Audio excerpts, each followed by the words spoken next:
This is debrief from biking trip. Everything is recording. Amazing. We are doing it in English because that's our style. And we are currently in Asker at the house my grandfather built. Amazing. And yes. So how many days since we came back? Ooh, I think at this point it's been about a week. Am I wrong? Tuesday. 1 week tomorrow. Okay. Yes. So as you can see or hear, we're already pretty fresh. Yes. I would say. I mean, it's amazing how quickly the body kind of goes back to normal. For a couple of days there, I was still sweating. Yes. I don't know about you, but I was sweating. So Sweating? How? my body was just still burning somehow. But sweating when you sleep or? Just throughout the day. But now my body's kind of like normalized. Okay. But let's introduce a little bit. So if for those who just tuned into this podcast. Yes. So welcome to the channel. Yeah. It's been a very long time. I think February 2022 was the last time I released something here. So welcome to the channel. Wow. Martin Solhagen. This is the third time you're on. I'm amazed. I'm happy to be here. So hat trick for Martin. Boom. Go check out the first episode to see his full story. Yeah. And the second one is with Reisegutta. Yeah. And now the third one is debrief from biking Norway. So we biked from north to south, from Nordkapp to Lindesnes, 3,000 kilometers plus. Yeah. 22 days, and we just came back 1 week ago. Yeah. That's the recap, fast. That is a really good recap. That's exactly what we've just been through. And now we basically just want to talk about. I mean, there's things we didn't talk about. Yeah. So maybe we should just start. Okay, so we took the flight up to Tromsø. Yeah. We were hosted by my part of my family up there. Yeah. Big shout out to Britt Inger, Jørgen, and Camilla. Absolutely. Great hosts. For taking care of us and giving us that care package, which we really needed. Yeah. Because we took the flight from there and she just last minute asked if we wanted to bring some lunch. Yeah. And maybe you can jump in the story. Yeah, I would love to take the story from there. So, yeah, biking across Norway was Nikolai's idea. And it's a crazy thing to do, to bike for 22 days across Norway. But I love a challenge. So I was like, of course I want to join you on this. And I think neither me or Nicola have been biking so much in our life. And we really didn't realize the amount of energy your body's going to need when you start bike like. I think I've never biked more than 4 hours in my life straight. So here we're biking 12 hours a day for 3 weeks. And the thing is, to go back to your story with the lunch that we got from is it your aunt? It's my mom's cousin. Your mom's cousin, yeah. My mom's cousin, yes. She gave us a lunch pack. And when we landed in Honningsvåg, which is one of the most northern airports in Norway, to do the first trip up to North Cape, where our trip was going to start from, the most northern point in Europe. We didn't even bring any food. We didn't even plan to have any food on that first 4 or 5 hours of biking. So it was from Tromsø to Honningsvåg. We took flight and we have to do the prologue. So the airport is actually 25 kilometers south of the Norris Point. Yes. So we can't just start to bike directly south. We have to get up. Yes. And from that up and back down again, we didn't prepare any food. No, we didn't have any food, and it's like, And we're so used to being like, there is always some store or gas station. I guess, yeah. But there was nothing. Nothing. There was nothing. We experienced that, like, you have to savor the moments when you see the gas stations, because it can be 100 kilometers between each up there. In the north, yeah. 100 kilometers between each, basically, house. Yeah. Anything to buy, anything to see, or anybody to talk to. So on that first day, we had the lunch pack. We had 3 slices of bread each, or 6 slices of bread. Yes. And that saved us, because if it wasn't for that, like halfway through that trip going up to North Cape, this is day 1. Keep in mind, we don't do this normally. I'm like exhausted. We're going up like 8% incline hills. That was tough. It was really tough. And we met a guy that has biked this trip several times. And he said, that one is one of the hardest one on the trip that we were going to do. Because it was so much up and down, up and down, up and down. And I think now that I know the whole story, yes, it's one of 3 hard days on the entire trip. Yeah. So day 1 was that extreme. And we had that lunch pack, which saved us halfway, and then we got to North Cape where there was a restaurant and we were able to eat again. Mm-hmm. But if it wasn't for those slices of bread, I would have had a really hard time. Yeah. I just know, because my body was like screaming for energy. Yes, on the way back we came to the Rema 1000, the grocery store. In Honningsvåg, yeah. In Honningsvåg, where we put up the first camp. And I was almost crying when I saw Rema 1000. And we came there 15 minutes before it closed at 11 p.m. Yes. And it was funny. When we were so hungry, so we basically just went in, we bought the Snickers, and we paid for the Snickers before we didn't even want to use no energy in mental energy. We just needed that Snickers. Yeah. And then we can think about buying more. Exactly. I think I even ate a chocolate before buying it too. I mean, yes. I was in that mood, and I didn't care. Of course, I bought what I ate. But hey, let's relate a little bit back to how did this trip come across your mind, Nikolai? How did all this biking across Norway? Where does it come from? Yes. I'm just curious. The challenge, yeah.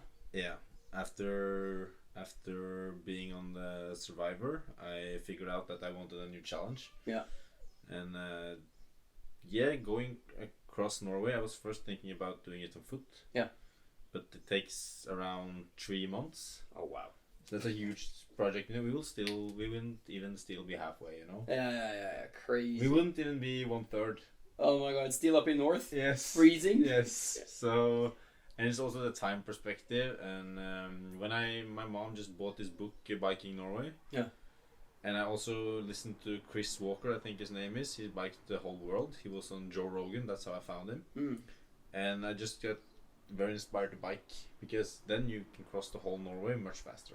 Right. Like we did. Yeah. So it's that made really much sense. And and I called you, and you were up for it. So we did it together, and it's basically to challenge yourself. Yeah. And I think everyone can do it. At least everyone that is eating okay. Yeah. Taking care of themselves, they are active. Yeah. In one form or another, and doesn't have huge injuries and stuff. I think because we basically started off pretty rough, but we got in better and better shape. So you actually get in shape while you're doing it, because you have time on your side. So I'm saying that because I think many people, they don't think that they can do it, so they just put it off. But I mean, if you want to test yourself and do something extreme, you can. So that's why I'm mentioning it. And we did it. Yeah. And it was fucking tough. Yeah. But we pulled through, and you get stronger from that, and it was an amazing experience. So yeah. Very cool to hear the background from that. And before we even started biking, it was months of planning. I don't know, probably close to a year, 8 months, something like that, from the idea until execution. Yeah. So it's been something we've been talking about for a long time, and Nikolai's been in charge of fixing all the gear for the trip, spending hours figuring out, also based on his experience from doing some ski trips in the mountain and being in the army. Yes. You knew a lot about technical wool and how to keep warm, much more so than what I did. So that was very good, and I think my addition to the team is content creation, doing the video stuff, and just, we did 6 episodes on YouTube. Yeah. Check them out. Yeah. Link in the description to the YouTube episodes. But what I also want to add to this podcast today, because it's a whole different setting, is I want to talk about some things I know we didn't talk about in the YouTube vlogs. Yes, I also have one thing in mind. Dig a little deeper and give you guys some value for tuning into this episode here, because there's definitely there's some crazy stories and things I want to touch upon now that it's so fresh in mind. 6 days since we finished it in this nest. Yes. So if you have a topic or anything you want to add to anything, So I want to talk about the last 5 days. Yeah, we don't have that much in detail on video. My plan is to spend July. Yeah. How it looks now, I will have time in July to edit one video. Yeah. Maybe it will be in 1 hour. I will just use all the footage and just create one YouTube video. Yeah. But I was pulling up my phone and talking. Yeah. All the way until Trondheim. Yeah. because after Trondheim, one day after, from Rena all the way down to Lindesnes. Yeah. I basically didn't eat. Yeah. Because we got food poisoned. Yeah, we did. So I think it was, and then we started to bike really hard. Yeah, we're doing like 150 kilometers a day. 150 kilometers a day, and I am puking the first day. Day one, I'm puking. Yeah. Along the way, didn't eat anything. I ate 2 handfuls of peanuts. Yeah, that's and crazy. I puked that up. And then the day after, I didn't eat at all. And yeah, I had diarrhea. Yeah. Hardcore. Like, crazy. Every 10-15 minutes at one point. Yeah, I had to stop. At the worst, I had to stop every 15 minutes to that go. That was insane. Because I couldn't hold on to water. So it was... I had to restrict my drinking. And we are biking in like 30 degrees sun. 150 kilometers. No food. And I can't even drink. Because I'm just going to shit that out. I shitted like 12 to 15 times a day. Yeah. And that was... It was to the point where just like... I thought it was going to be the smooth ride of the trip. Yeah. But it actually became the hardest. That's crazy. You got a challenge in the end. Yeah. And how I dealt with it, I just shut off my mind. And I remember I also told you, like, I just feel emotionless right now. Yeah. Because now is purely just ground and pound. Yeah. Just putting one foot down, one foot up, and no, I can't spend energy on anything else. So even 20 kilometers before Lindesnes, I still didn't allow myself to feel relaxed and excited, or just like because I didn't have the energy to. I needed to just finish the job, and comparing that to the beginning where we ate. Okay, let's say the last 5 days, maybe 2,000 calories in total. And in the beginning, we actually ate over 1 bread and a big burger every day. Yeah. Like I think we were around 5,000 to 6,000 calories. Yeah. And we really used everything. Oh, absolutely. In the beginning, it was like the first 17 days we ate like madmen, and we spent everything, and we just ground and pounded, and we got in so good shape.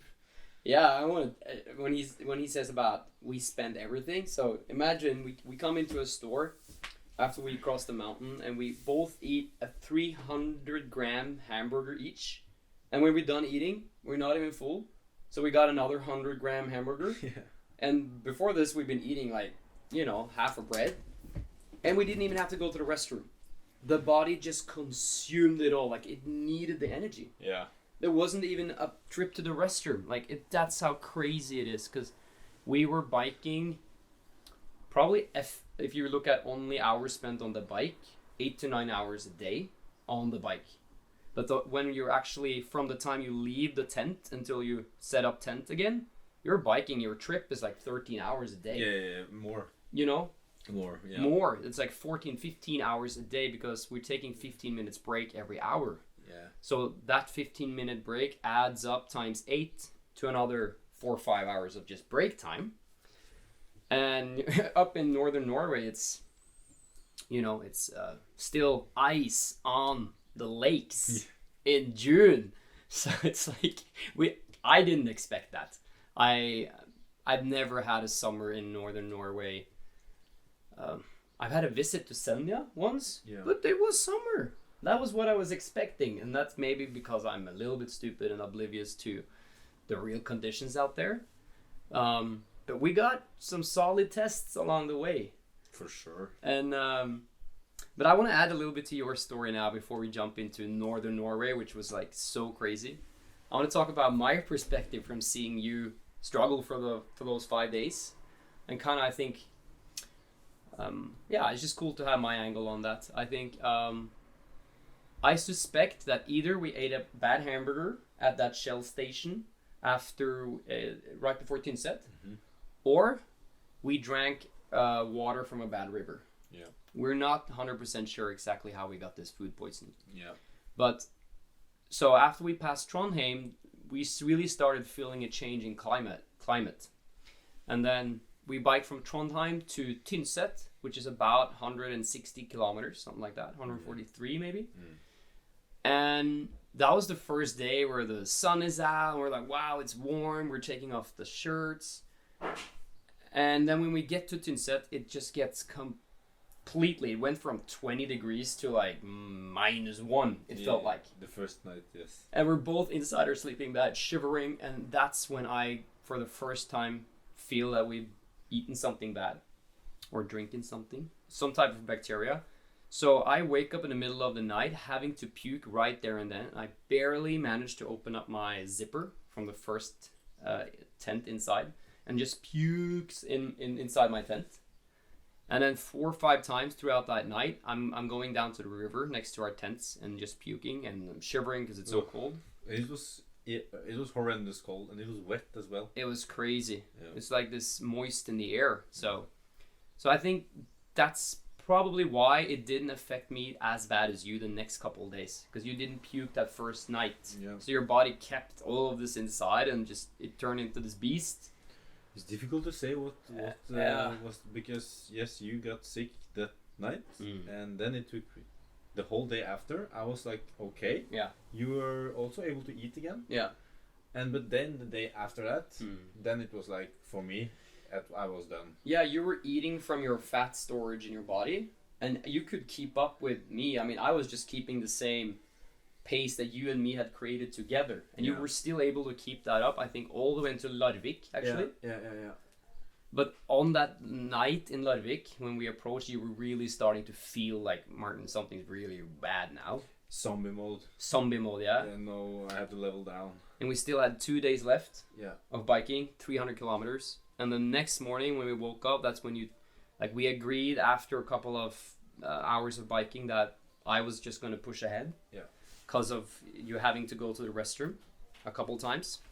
Yeah, and I couldn't keep up any pace. Yeah. I just had to spend whatever time I had to. Exactly. And just do it very, very, very slow. Yeah. I had no, like when we were biking before the stomach problems, I had that extra energy where like the hill is coming and I can like woof, like push up the hill. Yeah, I remember. Get that boost after. And exactly. Then I will just like eat 4 slices of bread. Yeah, we're good again. Yeah, and we're good again.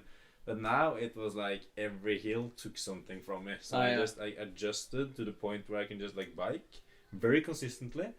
But I arrived at the camping spot 1:30 in the night. Yeah. Exactly, 2 hours later than what my pace arrived me there. Yeah. So that was the downside of that. So cut down on sleep, bike much slower. Yeah. And then it was going fine, but it would not be sustainable. Like in northern Norway, where it was -degrees and snow. Yeah. And all those hills. Yeah. It wouldn't be. I think I would just have to face the truth that now I have to lay still. Yeah. And heal. For a couple of days and then continue. Because that was it's not So it's very strong of you to I know I could see you made that calculation in your head. You're like, okay, 2 days left. I can do that with what I have left. But when you were done, I could see that you've gotten really thin, man. Yeah. It's like Survivor Island again. Yeah. Nico's back, because you burned everything. Yeah. And then we got some champagne from my grandmother and grandfather and my dad when we got there. Yeah. And trust me, we got really tipsy really fast. Yeah. Took nothing. I was like, woof, straight to the sky. But what an achievement. Yeah. And I think it's such a crazy achievement too. It's like, I think it's something that a lot of people probably could do, but would never take the time to actually go through with. It requires so much discipline and patience to do such a trip. Yeah. To bike 13, 14 hours a day for more than 3 weeks and just keep going, constantly grind. I think a lot of people could do it, but only a few would actually dare to set aside 3 weeks just to accomplish something like that. Yeah, and it's also actually you have to do it once you start. Yeah. It's also that aspect, I think. You have to take those 3 weeks. Yeah. But it's also about doing it. Yeah. That's where you grow, and that's where the real challenge is. And yeah, man. And I need to say this in Norwegian. I feel like you and me now, we have a bachelor I å gidde. Yeah. Bachelor I å gidde. Yeah. Because it's yes, it requires mental strength, but you just have to do it, you know. Yeah. And I think a lot of people are like, why? But I think that ties really good into. I would love to talk about a little bit what I personally got out of it. Mm-hmm. If you want to touch on those topics, I Of mean, course. it's your podcast. No, this is like just go for it, man. Yeah, freestyle. So for me, it was like before the trip, I always like to challenge myself to do different things. And when you told me that you were going to do it, I was like, this is a once in a lifetime type of chance to do that type of trip. Also now, before we have any family, I mean, to set aside 3 weeks like that is not something that I can understand that it's harder for established families for a dad to allow himself to do that. So it was like, I saw it as a once in a lifetime opportunity to do my own country, you know, Norway, from north to south. And I didn't really understand how hard it was going to be, I think. It was much harder than what I thought, especially up north. I mean, all the way until we came to north of Trondheim.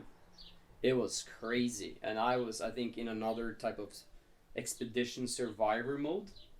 When we reached Trondheim, it became a trip, a bike trip, like I was kind of expecting. So, but from it, you know, you learn, it's like a little life on a bicycle.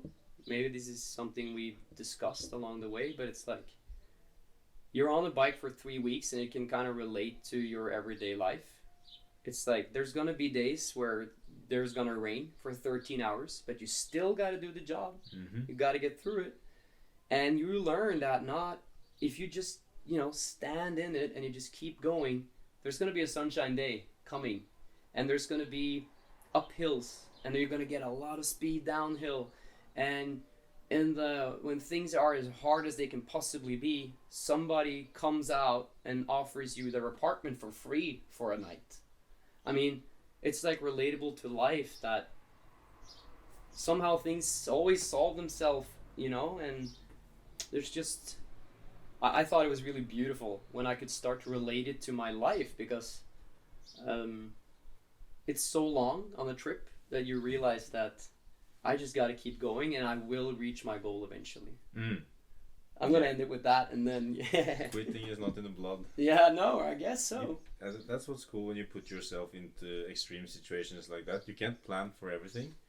Like, if you can plan so that you'll have gear that can keep you warm, yeah, and you will always have a tent so you can put it up if it gets really, really bad so you can sleep. If you got that covered and you have food, yeah, it's basically just like putting the other foot in front of the other. Yeah. And motivating yourself in the hardest moments to do that. That's where the growth is. And I think, yeah, I like what you say with you have to just, when it rains, you just have to accept it and keep pounding on. You can't lie down and you can't find up excuses, because you literally have to move. And it said that in this Atomic Habit, this book, the difference between a professional and an amateur is that the amateur lets life circumstances get in the way, and the professional gets the job done no matter the circumstances. And on that biking trip, if it rains, if it snows, if it's sun, doesn't matter, we're going to bike. And I think that applies to everyday life as well. Like, okay, you slept little, okay, you feel tired, okay, you're sore there, or just you have to get that workout in, you have to do that job if you decided on it, because yeah, that's what it comes down to in the end. And I also like to do these things because it gives perspective.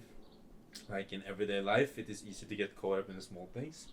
When you do this, you look at your life through a bird perspective, maybe in a little bit different lens, and it's easy to remind yourself like what really matters. Oh, yeah. And you feel more grateful for the small things, I guess, and so you don't get caught up in things that really doesn't matter, because it's about almost survival, and you understand. It gives perspective. It's crazy. And I mean, also there's things that, even though you, Nicola, you'd gone through the entire route, we had it planned out somewhat, you know. Mm-hmm. But there are tunnels that we didn't know we couldn't drive through, and we have to bike across. Like, there's also these unexpected challenges. Yes. That also you can't quit on. You just gotta do them. Oh shit, we're gonna be biking for 2 more extra hours today. all right. I mean, there is no option quitting. No, you have to do it. So that was very interesting, and I love what you say about you really understand like what matters in life, especially when it comes to materialistic things and just how nice and available everything is in our modern day lives. Like, you can just go anywhere. In 3 minutes, we can have the best meal right now. Like, if we take a car drive. We just ate a big kebab. Right? We just sitting here, and I don't feel like, it's luxury. Yeah. It's crazy how good of a life quality we most have. And I think on a trip like this, you really start appreciating the small things. And for me, I kind of realized that I need to remind myself not to chase the wrong things in life too.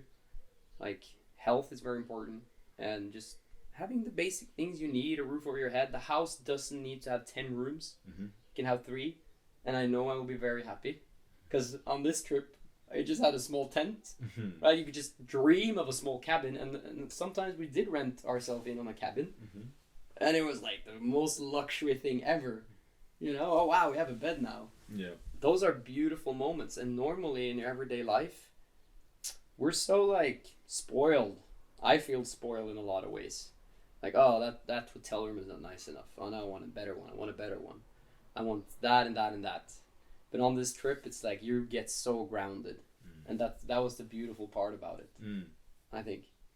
So a lot of things came from it that we can pull out and bring with us now forward, and we all forever will have a crazy story to tell. For sure. We bought in the North Cape, we bought patches that you can put on the shoulders, and then in Lindesnes, unfortunately, when we got there, the souvenir store was closed, but we're gonna order that online. So the idea is to have a shoulder or a sweater or even the expedition jacket that we used. Yeah. It's gonna say North Cape to Lindesnes. I'm gonna frame that thing in, and when my son or daughter grows up, I'm gonna say, hey, look, your dad did that, Yeah, it's something to be proud of. Yeah. For sure. I think so. So, yes, a lot of people have done it, but there's a lot of people who will never do a trip like that. So it's an achievement to be proud of. and I think I want to talk about that. I'm laughing because when you say a lot of people have done it, yeah, it reminds me when we were biking. We were actually biking illegally through one tunnel after Kvænangsfjellet. Yeah. Kvænangsfjellet was the first mountain we biked up, where we were sleeping in a tent at the foot of the mountain. Yeah. And we packed up our stuff in the morning, and we started to bike up. And we just kept getting up to the point where it got so high that it started to be really windy, and it started to snow. Yeah. And it was -degrees, and it just the conditions just got more and more extreme, to the point where we almost got blown off our bikes. Yeah, we were biking sideways in the wind, and you almost got snow blind because it was hitting you in the face, and it went from being cold but okay to full snowstorm. Yeah. And I never biked in a snowstorm ever. And on the way down from that mountain, we biked to a small town, and then it was a tunnel. Yeah. And that tunnel, we could either bike straight through the tunnel, which will give you a small incline, but you barely notice it because they are so well made. Yeah.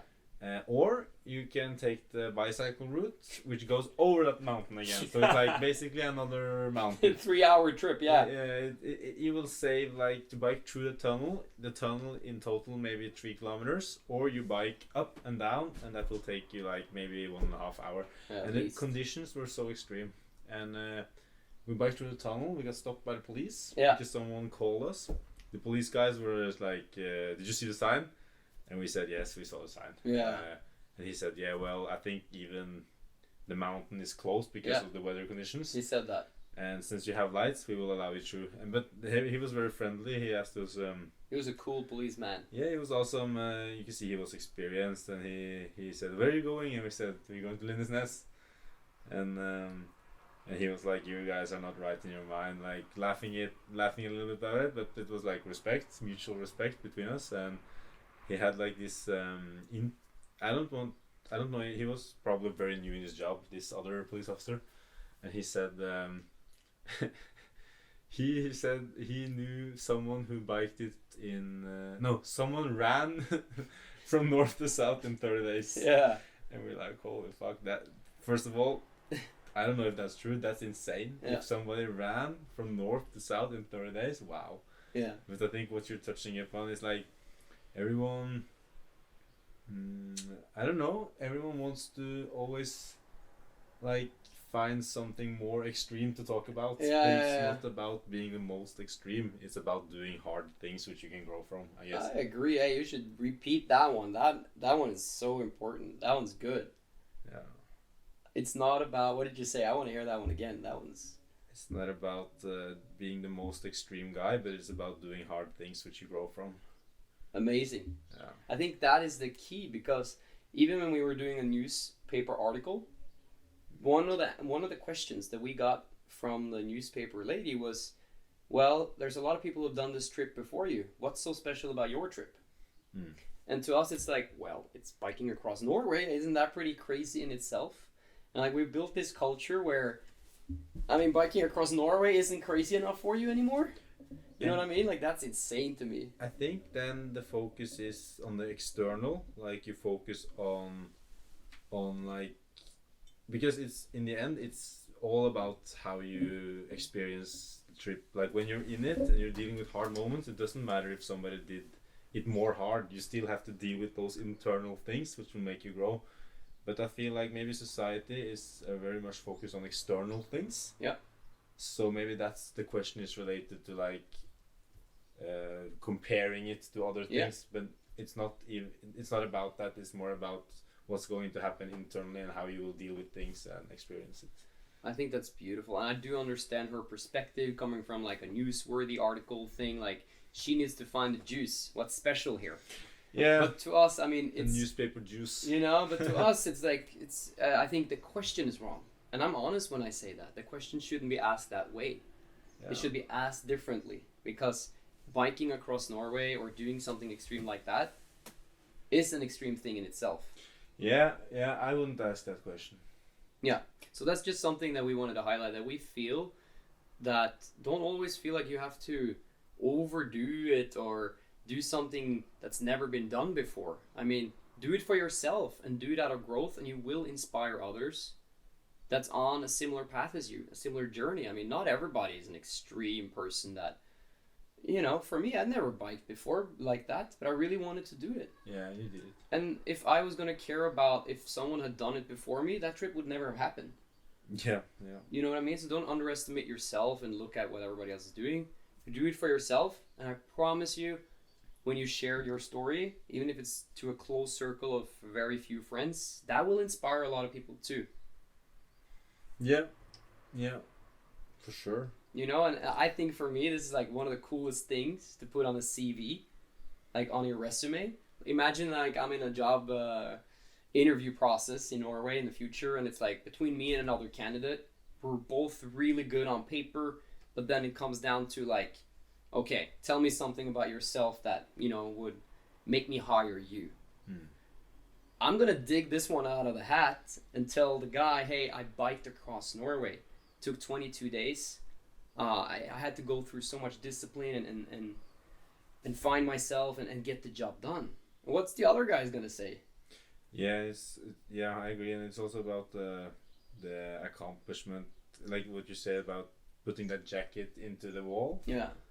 I have like from the last years, I have some things which reminds me of hard times. This is definitely one of those. That jacket with those patches is definitely going to be one of those items. Yeah. And it brings me back to the mindset I have to have in very difficult moments, and that it reminds me, like when I look at these items, I get reminded about who I am. Yeah. When shit gets real. Yeah. When shit hits the fan, I know I can deal with it. Yeah, so yeah. because in everyday life, like let's say now, the last 6 days, I'm living a soft lifestyle. Yeah. Even though I wake up early and I go for a run and I'm active, it's still like I'm not put in these extreme conditions. Yeah. And when it comes to work, I'm doing the same as many other people. So it's easy to like compare yourself and measure yourself on different criterias, and it's good to be able to remind yourself that you're able to deal with hard things, and that gives confidence.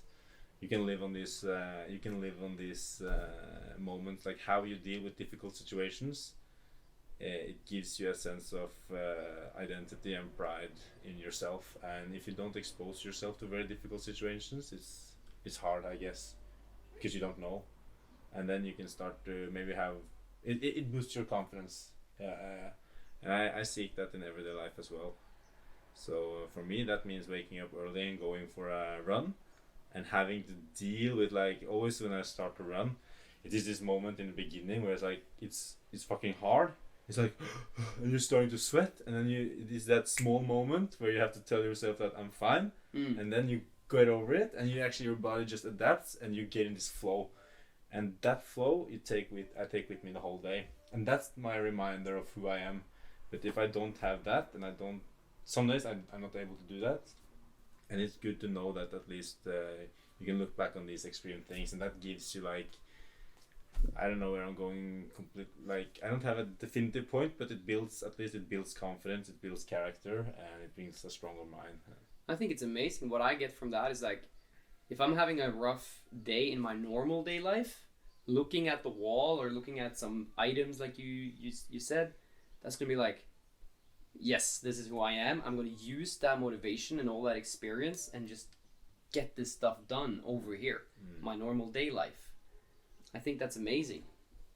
I think a lot of people would get so much from that by putting themselves in some extreme conditions. That camera is going a little crazy. Can we double check that it's recording? I was seeing that too. It's not. Yeah, I think it just happened. Probably it reached 30 minutes and then it needs to restart. Okay, so we are recording again, but with the sound we're still taking in, so it's probably just going to be black for a little minute or two. Yeah, that's fine. Put a nice photo of me there then. Yes. Yeah, I mean, that was a really good... I feel that summed it all up, Nikolai. That was great. What else did we not... What else do you think people are curious about when it comes to this biking across Norway? Maybe someone's listening and they thought, I would love to do a trip like that one day. What is there to expect out of the trip itself? I mean, you're going to go through Norway is such a long country. If you were to drive from Lindesnes to North Cape, it's 2,513 or 18 kilometers. See. But when you bike it, you can't bike the main road. So you have to go a little bit like back and forth from that main road. And that's why it adds up to, we believe, close to 3,000 kilometers. We don't have the exact number. So that's the first thing, is you're going to be bike around 3,000 kilometers, which means if you average 100 kilometers a day, that'll take you 30 days. We thought we were going to spend 30 days, but after a while we got in a better shape, and the mountains in the north were like past us after day 10. We were like, you know what? We can keep a higher pace. We can do it and then we started to like realize we can do it in 22. And I think that was cool. That was an achievement of us after a while. But you're going to go through 3 different parts. Norway, the way I see it. You have the northern Norway, which is like extreme cold, big mountains, above the Arctic Circle. It's obviously going to be cold. And then you have central Norway, which is like when you start seeing a cow for the first time, or farmland. The roads get a lot better, but you're still in that transition zone where the weather from the north is still like, there's rain, there's snow, so there's going to be some cloudy days. But on that center part, every day just gets better and better and better as you go along. And when you start hitting Oslo, I mean, you're pretty much south compared to where we came from. Almost there. You have the southern parts left, which is like a whole different vibe. There's like almost down to the t-shirt, shorts, and at that point, I think if you start from the north, like what happened to me and Nikolai, you've been biking for more than 2 weeks straight. You have a lot of power now, you're strong, and you're going to start feeling like, well, unless you hit a food poisoning like Nikolai, that you have a lot of like power to give, and it's fun. I mean, the roads are really good, but on the other side, there's a lot of roads. So you're going to spend a lot of time on the GPS trying to figure out where to go. And the GPS, if you use Google Maps, is gonna try to take you on gravel roads and through farms, and it's crazy. So we spent a lot of more time analyzing the next hour of biking when we hit Oslo. And going through Oslo all the way to Holmestrand is like a lot of city, left, right, and it's like you feel like so misplaced. You feel like an animal in the city. Yeah. Yes. So I just wanted to give people a little bit of idea of what to expect, at least from like a geographical standpoint. Yeah. You probably have some things to add, maybe, if you do. No, I think you're spot on. Northern Norway, just get through it. Yeah. Just get through it. One foot in front of the other. Everything is going to get easier from there. I guess if you bike from south to north, you get the easy part first. Oh, I would never do that, man. But again, I think maybe that's even better because then you are in shape when you hit the hard times. Well, that is true. Because we had to crush ourselves in the beginning. Mm-hmm. But if you start south, you get a smoother build up. That is true. I mean, it's getting harder and harder instead of easier and easier. Right. But I mean, you have to figure out what type of person you are and what you want, I guess. Yeah. We did see some people, Nikolai, when we were biking down. We get to like Trondheim, we see some guys coming back going north. And every time that happened, Nikolai would open up the app and show me the weather up north to where they were going.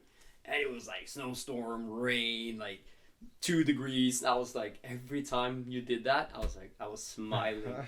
I knew that we were on a path to heaven, you know?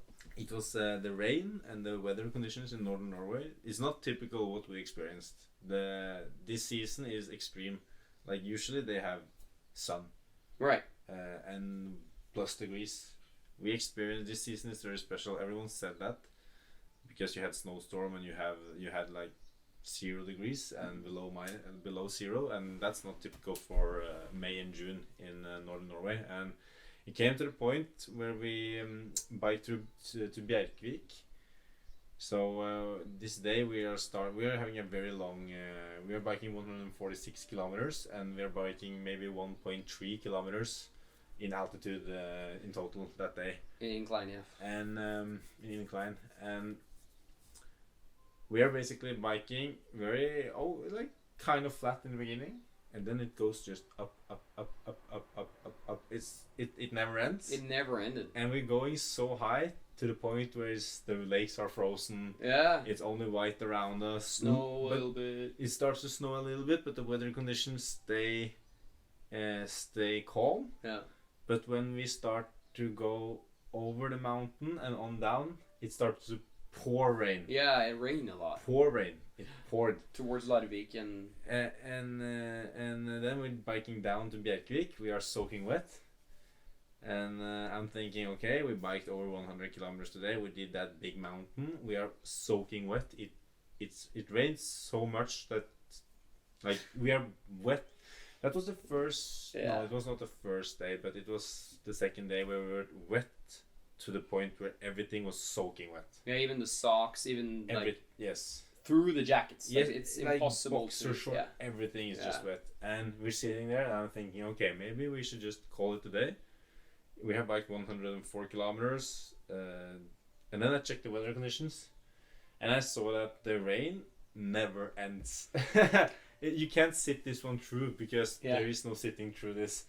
It will just rain every single day. So we just like said fuck it and we let's keep going.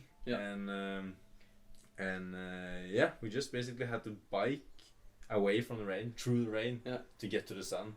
There was no sitting through that. Northern Norway like that was brutal. It was. That sums it pretty much up. And then that day we biked through Narvik. I'm so sorry, I keep mixing that up. Narvik. And we biked from that point where you told, hey, we could be happy with 104. We biked another 42 kilometers, which took us 5.5 hours. And every time we did that, we had to stop. We always stopped on gas stations. You can't take breaks without having a roof over your head. You can, but you're soaking wet. So the only thing keeping you warm is actually activity. So immediately when you stop, it doesn't take many minutes until you are starting to really freeze because it's cold. It's 5 degrees. So, and you're soaking wet. So, we stop every time we hit a gas station, which is not that often. We take one coffee, and we just sit there. Usually we're very quiet. We just sit there, drink coffee, just enjoying the fact that there is a roof over our head and it is a room temperature. And then it's straight out and just keep going. That's the life. The life is very wet. It is very cold. Yeah. But as long as you keep grinding, you're not cold, so you're fine. Yeah. Working temperature is the best way to feel alive and feel well, but you can't stop. No, and you knew a lot about this from before, from your previous expeditions that I haven't been on. I was completely oblivious to how this would work. Like very early in the trip, you taught me about technical breaks, where we stop for just 2 minutes, take off a jacket, just because if you keep the jacket on and you keep biking up that uphill, you will sweat inside the jacket, and then you get wet and you get cold. So you need to stop, take off the jacket, bike up the hill, take on the jacket, like constantly stop, and then regulate your body temperature with the clothing that you're keeping on you. And I think maybe a lot of people know about this. I had no idea that it was going to work like that, honestly, and I learned so much from it. Very interesting, and I think it adds the element of Norway adds to this trip. I mean, if you were to bike, for example, me, I live a lot of months of my year, I live in the Philippines. If I was to bike across Philippines, it's a whole other trip. I mean, maybe there's some rain. There's really heavy rain sometimes, but there's no cold. There's no, like, our expedition and the gear we had to plan for -5 and +30. So that's like such a huge gap. And I realized that actually the most comfortable temperature is maybe between 10 and 15. Yeah. When you're biking like we. Yeah. Because you're sweating and it's like cold, and you were thriving in the colder temperatures though. Yes. It's because Nikolai's an iceman. It's true what you're saying, because when it's 10 to 15 degrees, you don't get overheated by the sun. Yeah. And yeah. Exactly. You can just put out like ground and pound. I think the challenge of biking across Norway, if you don't realize it by now, it is something else than just biking in a... For example, if you just biked Oslo, it's one stable temperature throughout that day. But when you're biking 3,000 kilometers from above the Arctic Circle to Lindesnes, that's like a change. That's like 1/3 of our globe. I don't know, like that's not, but it's such a long distance. Yeah, it's long where distance. The temperature and climate's going to change so much that the challenge we went through, I thought it was amazing. So hats off to the guys that biked across the world and the people that go all the way to Gibraltar. But I remember when we started, we met a guy that said he was going to bike to Gibraltar, which is the southernmost point in Europe. That's going to take 6 weeks. 6 weeks, yes. I thought he was crazy. But now, when we did Norway in 3 weeks, if you flip Norway down like that, that's 6 weeks to Gibraltar. Yes. So we could have definitely done it too. And I think it's, from what I understand, I haven't done the research, so don't take me on that, but I think also the incline, I think it's more flat. Yeah. Also, after Norway. When you go to Sweden, Denmark, Germany, maybe from Germany you go straight to France, Italy. Maybe, yeah. Maybe Spain. there's a couple of mountain chains, but it's nothing like I would imagine it to be. I think starting from, if you're going from North Cape to Gibraltar, the European continent. Yeah. I think definitely North Cape, and if you're going through Norway all the way down to the point where you have to go to Sweden, I think that's the hardest part. Absolutely. At least that's a lot of incline. Crazy incline. Crazy weather. Crazy weather. The elements, as Martin says, it's so unstable. You can have sun and 10 degrees, and then suddenly you have -5 frozen lakes and snowstorm. Exactly. And then I still don't feel my toes, my big toes. In 6 days. Are still numb. Yeah. Because the biking shoes, that we can talk about actually. We had biking shoes, and they have full air condition. They are very like letting air in, and when you're hitting -degrees, and these biking shoes are also made of this material with a sole, the material under the foot is very hard. I think it's like almost metal. Yeah. So the whole thing is just ice cold. Yeah. So just forget keeping your feet warm. That's not possible in when it's wet and cold. Yeah, that was one of the hardest part of our trip was our feet got wet. And we didn't have those socks that you can put on. Yeah. We had the debate if it would have made a difference or not. We're not sure. Don't know. But what I did is we had a second pair of shoes with us, a Gore-Tex shoes. And it kept me a lot warmer. I wish I would have changed that earlier. The problem with those is that they're not attached to the pedal. The biking shoes is actually clipped on the pedals. You're stuck to the bike. And we believe that gives you another 20% power uphill. Yeah. So like having that 20% extra power when you're stuck to the pedal going up and not only pushing down, you know, that's a lot of extra power that you're going to need to get over these mountain chains. So that's why we kept it on and took that hit of getting our feet very, very cold. I want to do a camera check again. I just want to make sure you're getting this. Yep. Yes, it's rolling. Maybe just redo it because it's going to end at 30. All right. Boom. And we're flipping. Take 3. Yeah, we've been touching up, I think we touched upon a lot of amazing different angles on this trip. One thing is for sure, man. If you're gonna bike anything longer than a 3-day trip, you need to make sure you're biking with someone that you can stand. That you can have, if something's wrong on the trip, you guys need to be able to communicate. And I mean, you and me, we did that. If you feel something, I feel something, we had grown up conversations about it. Yeah. And got through it and got better from it. I think that was amazing.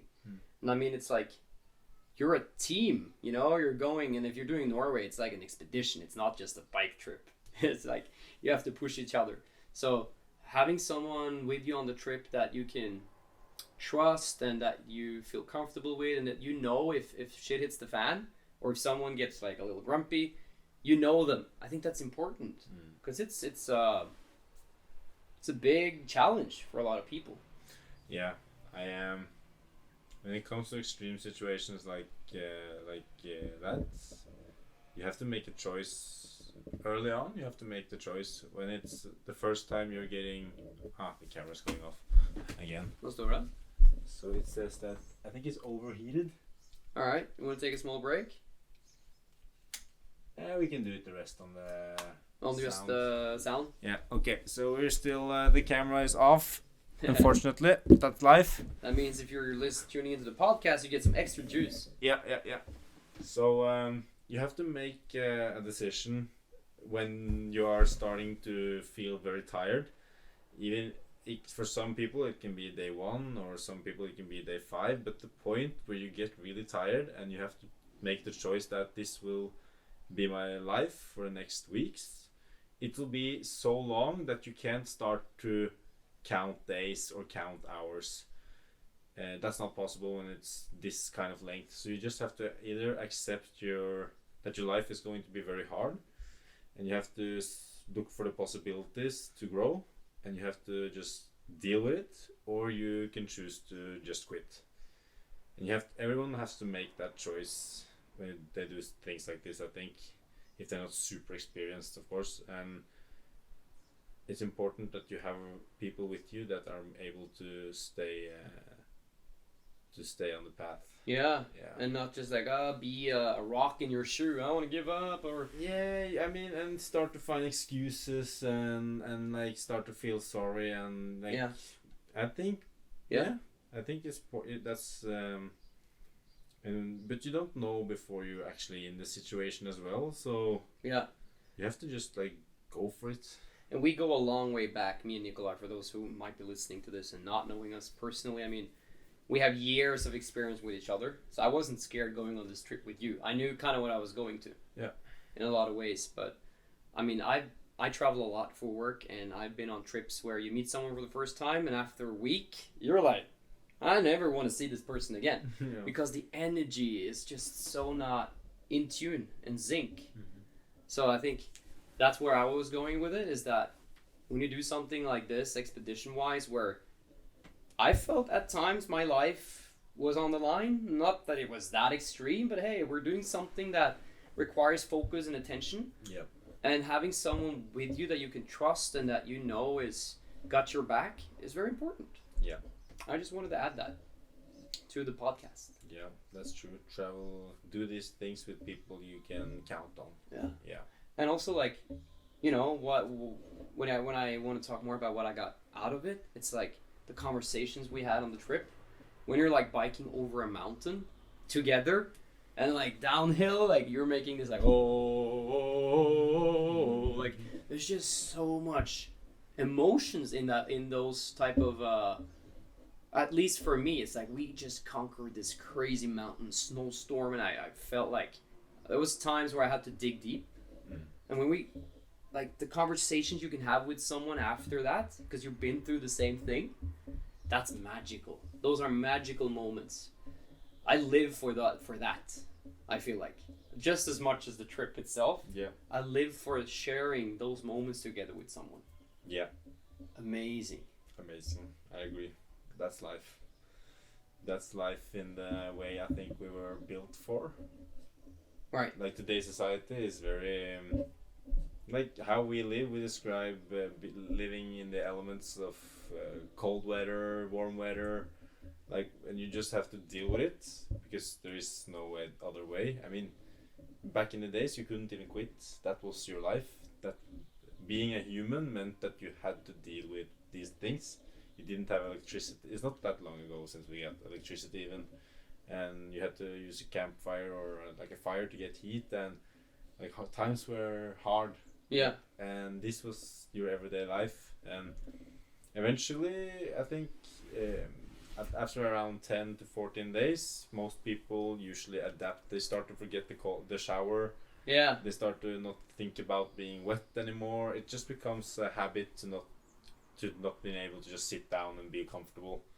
And then your mind starts to shift, and you don't look at hard things as very like hard anymore. You just accept them and you deal with them, and your mindset becomes very like proactive, and you basically just harden your mind, where you are able to deal with tough things on a much and achieve and like perform at a much higher level, let's say, and you don't get caught up in the small things, and that's I really like that kind of spirit, let's say, that kind of energy you build up, and that mentality where you just like keep pounding no matter what, and you actually like it. You actually crave the difficult moments after a while. You actually want to go out and deal with it. Yeah, that's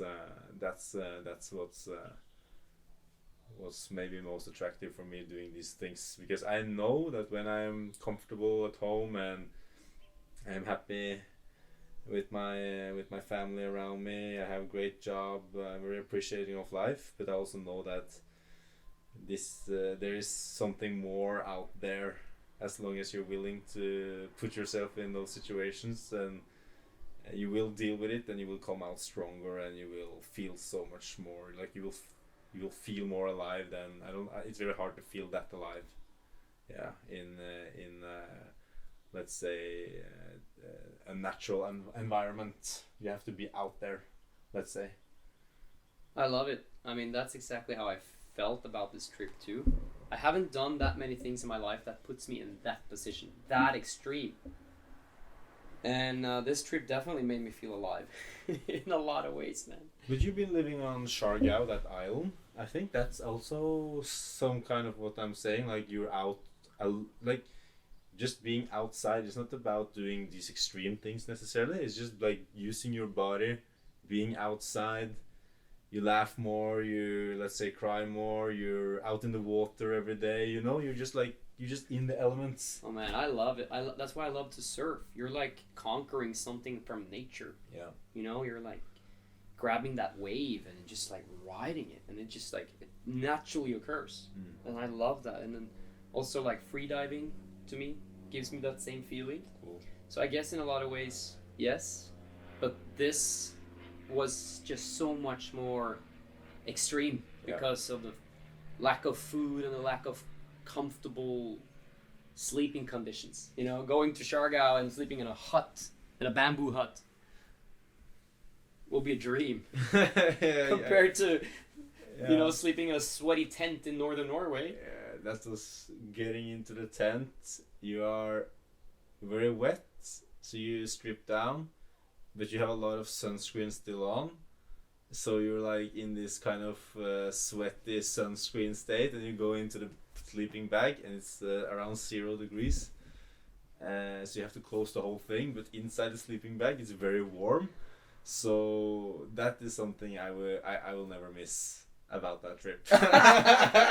Yeah. And waking up because you're warm, and you have to open up the bag, and then you wake up because you're cold, and then you have to close it. That was like, yeah.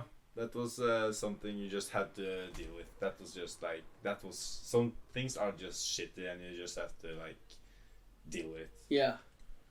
But then like, you mentioned earlier, after a while the body starts craving some type of stuff. I remember in the morning, like, oh, I can't wait to get on the bike. Yeah. You know, like, your body gets used to it. And in a lot of ways, you know, you can eat whatever you want because you're gonna burn it all away. So I've never been that comfortable eating so much junk food, you know. But I mean, we didn't only eat junk food, but I did not feel bad a moment for eating a big pizza with like 3,000 calories because I knew my body will just consume all of it.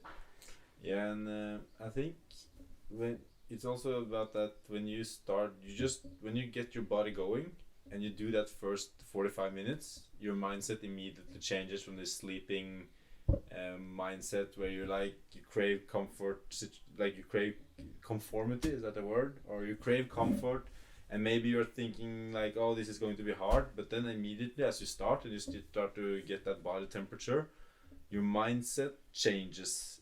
You just automatically look more positively on things, you feel better because you're using your body, and you just build up this mental and physical or this energy, which basically just gives you more better perspectives. You think different thoughts which are more like, let's say, aligned with that energy, more positive thoughts, and you basically change as a person. I think if you're not used to using your body, and then suddenly you're changing your lifestyle where you have to use your body every day, I think you will see some amazing changes in how you think and how you feel and perceive life in general. I think it's like a cure, let's say, to mental illness. It can be to just like start to be more physical. And also, if you're an achiever, you don't need to have a mental illness. You can just want to build a stronger mind. It's like, in general, you're building up good, solid energy and positive, and you get a positive mentality from it. Yeah, that's why I chase a lot of the extreme things that I like doing. Is the feeling of accomplishment, achievement, and relating that back to confidence in my work and just everyday life. I mean, a challenge like this, there's few things that will challenge me as hard ever again. And it's like, oh, a client is being difficult at work. Okay, well, I've been through worse. I mean, I'm gonna get this done too. It's more like you just learn that there's so much extreme things out there that once you've been through it physically like we have now, you know, having a difficult boss at work or a client is nothing. It's like, you can deal with that, no worries. What's that word? You get resilient. Yeah. And you're also building up. I can't come up with the word, but let's say, okay, you're building up resilience. You're more able to deal with the difficult things that you might see as difficult now. It gets much less difficult. Yeah, you treat it as not as a problem, but as something that, it's still a problem. You can solve it. Yeah. It's not a problem and, oh, what am I going to do with it? Or you don't let it affect your mind and throw you off your energy. Yeah. You're just like, okay, here's this little road bump, speed bump. I'm going to get through it. So I think that might happen after something like this. You become strong. Yeah. Nothing can break you. So there's a lot of things that, for me, that was one of the biggest motivation for doing this trip. Was I knew that I was going to get more mentally strong coming out of it than going into it. Yeah. And definitely that happened. But one thing on this trip that I want to mention, like for me, is like I feel like I've blurred out a lot because I've been in this stage where I've just been biking. Mm-hmm. So it's not like I feel that I remember everything in detail like I normally do. Mm-hmm. Because it's been so extreme on me that I've turned off my head a little bit and I've just biked for, 13 hours a day. And I don't remember it. It's just autopilot in a lot of ways. Not really, but I still look at the 3 weeks as a little bit of a black blurry gap in my head. Even though I know they happen and we have everything on video and blah blah blah, it's like it's not as crystal clear in my mind as other things that I do in my life. I wonder why. I never experienced it before. Maybe I'm still processing it. Maybe somebody took out a small cable in that simulator you're actually lying in that. Oh no, you're not supposed to have this memory. Yeah, and just cut out. But that's what it feels like. Yeah. It feels like it's a memory I've been given, but that wasn't supposed to be there. I don't know. It's like that's interesting because if I get you correct, usually you are remembering everything that happens, and you can like look back and think about specific events for every day. But now you are not able to do that. Yeah. You're more thinking about the whole 22 days as maybe one day. Yeah, as one big thing. One big thing, yeah. Okay. And it's just been because there wasn't any time to stop and reflect, I think. Yeah. It's like 13, 14 hours, maximum push every day, sleep, repeat. And I think my mind is still processing that entire thing. And, I've done some extreme things in my life. But for some reason, this trip is, like you just visually said so well, one big memory. Not individual things that I can pick out and crystal clearly I can't see it. But if I look at my, for example, freediving license, I see everything clear as a day as how I did it. But on this trip, it's like it's a little blur. It's weird. But I mean, for me, I don't think that much when I'm biking. Right? Maybe that's the thing. Yeah, I just basically I know that I'm thinking a lot of the same thoughts. So I'm observing myself and what I'm thinking about sometimes, and it's basically lots of the same thoughts. But after a while, that also goes away, and the mind becomes extremely quiet. I guess so. And I also noticed that my focus gets very good. Like very good. That's a bad way of saying it. My focus is very clear. Let's say is there. I'm not thinking about lots of random things. I'm not having one conversation there, checking Instagram there, right, doing that there. I'm completely connected to where I am right now, what I'm seeing. And if I'm just biking, I'm just biking, and I don't think. And that makes me so much more conscious into every conversation I'm going into and what I'm doing. Like you're more present in a way. I think that's an interesting part of it. That's true. I mean, when I visually think about the route we've been biking, I can see everything. Yeah, exactly. But I can't think like I normally can about, my memories, my thoughts in that moment. Because what I felt on the trip is that several times I try when I'm biking, because you have 8 hours on the bike, or more. You're biking, and then I like to think about, when I get home, I'm going to do this with my YouTube channel, for example. But in a normal room, if I get those thoughts, I'll pace back and forward in the room, and I can stop, think about it, and then I'll get to some type of conclusion with it, like a plan. This is how I'm going to do it.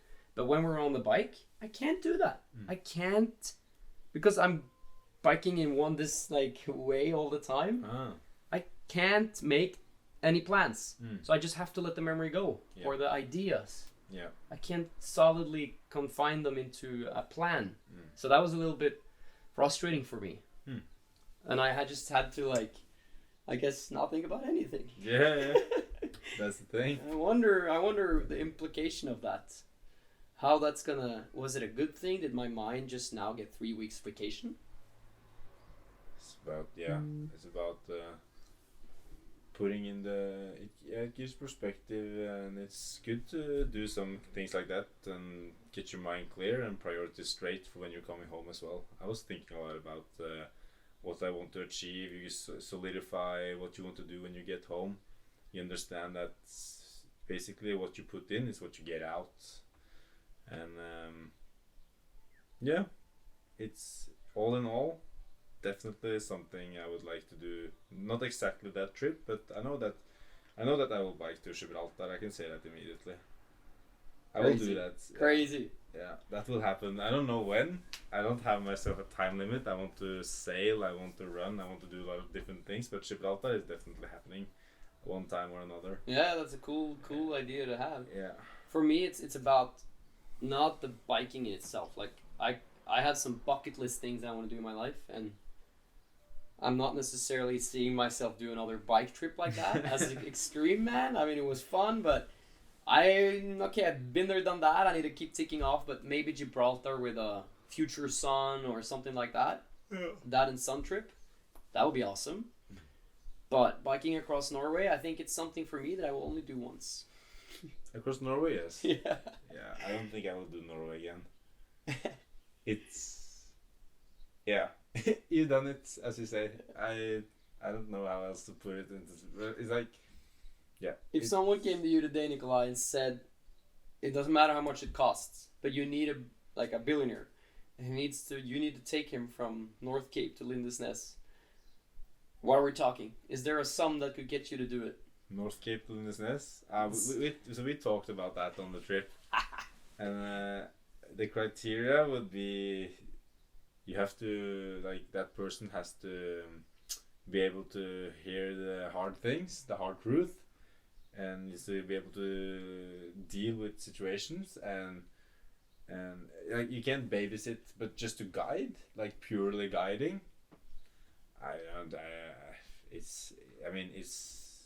It's a nice workout if you put it into that perspective. I don't know what kind of amount of money I would need, honestly. Right. But it's not cheap, guys. I can tell you that much. I mean, like, if you want to guide through, what would you take if you? I mean, for me, whew, and keep in mind, I would never do this trip again out of like just pure wants. So it's like a bit alternative cost. I mean, I would get excited if we start talking north of $30,000, like just for the guidance. Okay, so that's honesty. Not that I'm a guide or anything, but I mean, that's what we're talking about. So I'm thinking that's how much it's worth for me to even bother to go through with that trip again. Yeah, so there you have it, folks. If you want to take a trip from north to south of Norway, contact Martin. $30,000. He will make it happen.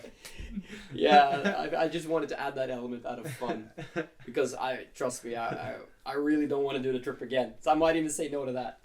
But you still have some appointments, like in Fauske and stuff. Oh my god, you want to bring that up?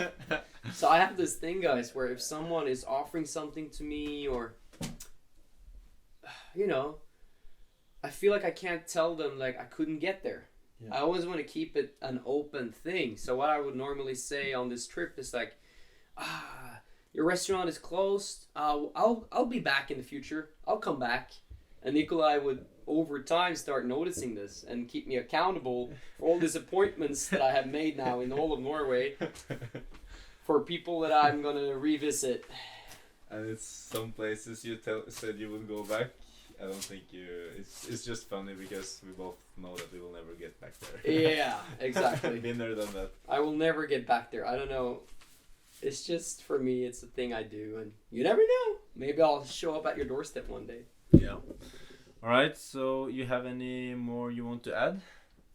I don't know. I mean, we want to talk about our collaborators. Do we want to do that in the podcast? What do you think? Do you want to? Yeah, so we can mention that Glømmesport, the local sports shop in Nittedal, they really helped out with. They gave us really good prices on the gear, so they supported us like that, and we gave. I hope they liked the content we provided for them. It was very natural collaboration, as we needed top-notch gear, and they provided us with that. So, and Big shout out to Stian, who helped us getting the bikes together and gave super good service, and all the workers there who helped out. So yeah, huge shout out to Glømmensport. And then you have innovation support, which I have worked with now for 2 years. A great company. They take young bachelor students and put them into a sales consultant job, where they basically have to learn proactive sales, which demands a lot every day, because you talk to people you haven't talked to before. You have to put yourself into different value propositions. You have to really study what you're like, the value proposition, and you have to pitch it, and you have to create trust, and it's very complex. Sales is complex work, and so we could relate innovation support to the mindset aspect of the trip, and so yes, 2 super great like sponsors, innovation support and Glømmensport. Yeah, big shout out to them. Definitely, maybe if we'll do something in the future, I hope they will join again. I really hope so too. I mean, just having people that believe in us matters so much to us. I mean, we do these things out of pure passion. This was, I mean, for us personally, economically, it wasn't a project that we made any money from. No. Right? It was pure passion.